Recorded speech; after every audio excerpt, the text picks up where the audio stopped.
Hello everyone, you're welcome to solve this nice math problem, which is x to the power of 8 minus x to the power of 4 divided by x to the power of 4 minus x to the power of 2. This is equal to 90. So what are the values of x? So let's provide a solution from here. The first step is that we can express x to the power of 8 as x to the power of 4 plus 4 minus x to the power of 4. This is divided by x to the power of 4 minus x to the power of 2. This is equal to 90. Now, this is x to the power of 4 plus 4 minus x to the power of 4 divided by, we can express x to the power of 4 as x to the power of 2 plus 2 minus x to the power of 2. This is equal to 90. X to the power of 4 plus 4 and x to the power of 2 plus 2. This is in the form of a to the power of n plus m, which we can express as a to the power of n times a to the power of m. Now let's apply this exponent property so that we have x to the power of 4 times x to the power of 4 minus x to the power of 4 divided by x to the power of 2 times x to the power of 2 minus x to the power of 2. This is equal to 90. In the numerator here, x to the power of 4 is common, so we can factor out x to the power of 4 into the parentheses. Here we have x to the power of 4 minus 1, cross the parentheses, then divided by x to the power of 2 is common here, so we can factor out x to the power of 2 into the parentheses. This is x to the power of 2 minus 1, cross the parentheses. This is equal to 90. Now, the next step is that x to the power of 4, this can be expressed as x to the power of 2 times x to the power of 2 into the parentheses. This is x to the power of 4 minus 1 divided by x to the power of 2 into the parentheses. This is x to the power of 2 minus 1, and this is equal to 90. Now, x to the power of 2 is common here. We can simplify here so that now in the numerator we have x to the power of 2 multiplied by x to the power of 4 minus 1, cross the parentheses, everything here divided by x to the power of 2 minus 1. This is equal to 90. Now, this is x to the power of 2 into the parentheses. We can express x to the power of 4 as x to the power of 2 raised to the power of 2 minus 1 to the power of 2, cross the parentheses, everything here divided by x to the power of 2 minus 1. This is equal to 90. Now, x to the power of 2 to the power of 2 minus 1 to the power of 2. This is in the form of a squared minus b squared. This is the difference of two perfect squares that we can express as a plus b multiplied by a subtract b. Applying this identity, then we have x to the power of 2 into the parentheses. This is x to the power of 2 plus 1 multiplied by x to the power of 2 subtract 1, everything here divided by x to the power of 2 minus 1. This is equal to 90. Now, we have x to the power of 2 minus 1 here and x to the power of 2 minus 1, so we can simplify here.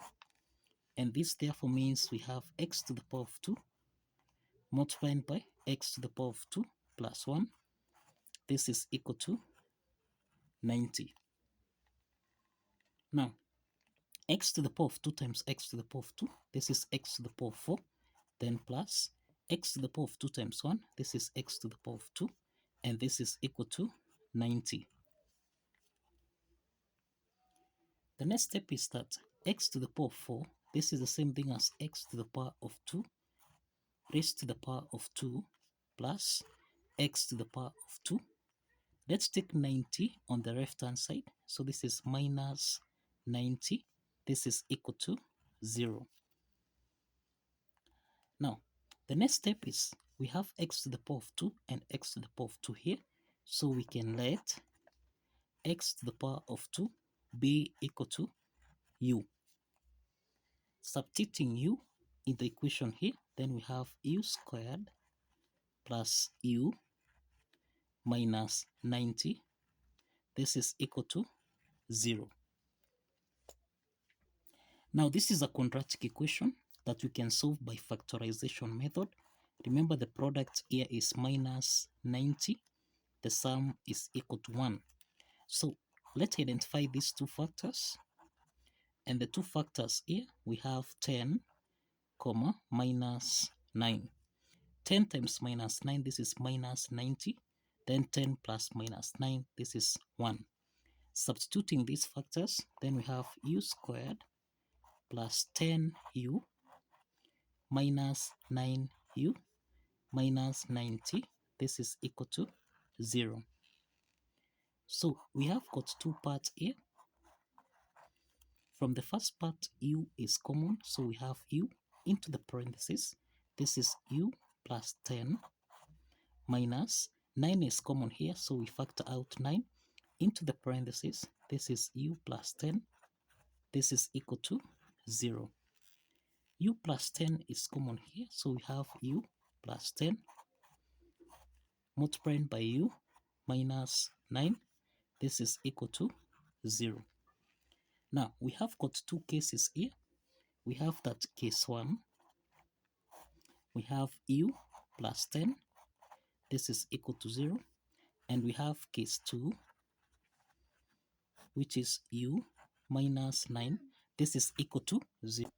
We have u1 is equal to minus 10. And we have u2, this is equal to 9. Now, if you recall, we assumed let x to the power of 2 be equal to u. This is what we stipulate and hurry here. Let x to the power of 2 be equal to u. Substituting u1, this means we have x to the power of 2. This is equal to minus 10. To solve for x here, we introduce square root on both sides. So this is the square root of x to the power of 2. This is equal to plus or minus the square root of minus 10. So let's eliminate the square root sign here so that x is equal to plus or minus. We can express the square root of minus 10 as the square root of 10 times minus 1. So this implies that x is equal to plus or minus. We have the square root of 10. We have square root of minus 1. This is equal to I. And this implies that we have x1 is equal to root 10i, and x2, this is equal to square root of 10. This is minus square root of 10i. So you find that these are two complex solutions. These are two complex solutions under case 1. Now we have that u2 here is equal to 9. So we have x to the power of 2. This is equal to 9. So this means that so for x, we have the square root on both sides. Square root of x to the power of 2. This is equal to plus or minus the square root of 9. And this implies that x3, x4, this is equal to plus or minus the square root of 9, which is equal to 3. So we have x3 is equal to 3, and we have x4, this is equal to minus 3. And this indicates that x3, which is 3, and x4, which is minus 3, these are real solutions. These are real solutions. So we have two real solutions here under case 2, and then we have two complex solutions here. That is root 10i and minus root 10i. So these are the solutions to this algebra problem. Kindly follow the steps, like this video, and kindly subscribe. See you in the next video.